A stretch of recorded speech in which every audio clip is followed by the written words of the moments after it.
So I forgot to do the recording today, so it's now dark, and I'm going to do this by camplight, so my face is going to seem a little weird.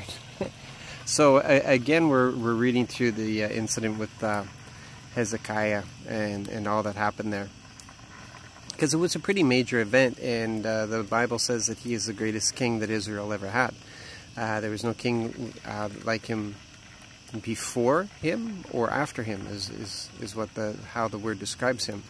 And so we have this situation where Hezekiah hears that this great army is coming, and he does all the preparation that he can. He stops up the water so they can't get it, and rechannels it into the city. He repairs the walls. He builds towers. He builds an outer second wall, so it becomes the first wall. And he makes all the weapons and everything else. And then he turns around and he says to what forces he has that it's going to be okay, because nobody can defeat Yahweh. And it says that they all trusted him. They all believed him. So they trusted Yahweh because they believed the king. And that really strikes me, because that's the thing about leadership. Every leader wants to be trusted, and you have to ask yourself, well, how did Hezekiah warrant such trust? And it's not really a difficult thing to understand, because Hezekiah was consistent in everything that he did. From the get-go, he loved Yahweh. From the get-go, he did the reforms. He did everything to honor Yahweh.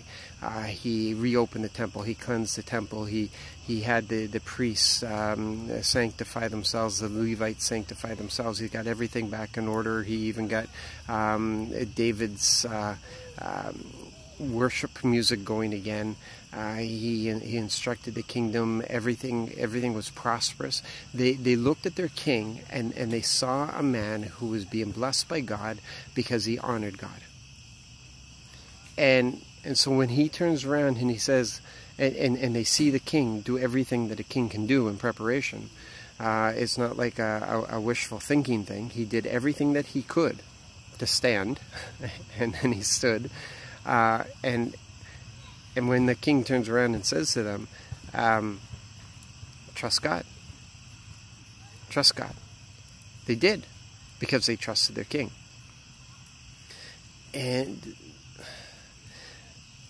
if we just walked in righteousness as leaders, those who have been called to leadership within the church. I'm just going to move over here, see if I get some more light this way. If we, whoa, that's hot. If we modeled what we said we believed, if instead of just preaching it, we actually lived it, and demonstrated faith and trust in Yahweh, that when people are going through crisis and we tell them to trust Yahweh, they would look at us, trust our counsel, and trust Yahweh. And it's as simple as that. And so we have to demonstrate. We really need to demonstrate what it is. Smoke in the eyes, yeah. What it is that we need to model it. We need to model. And that's what Hezekiah did. He modeled what it was to love God and trust him. So anyway, I'm going to remember tomorrow to do this in the daylight, because, man, this stings the face. So you guys be blessed. Have a great day, great evening, and a great day tomorrow as you begin it. And we'll be home soon. God bless.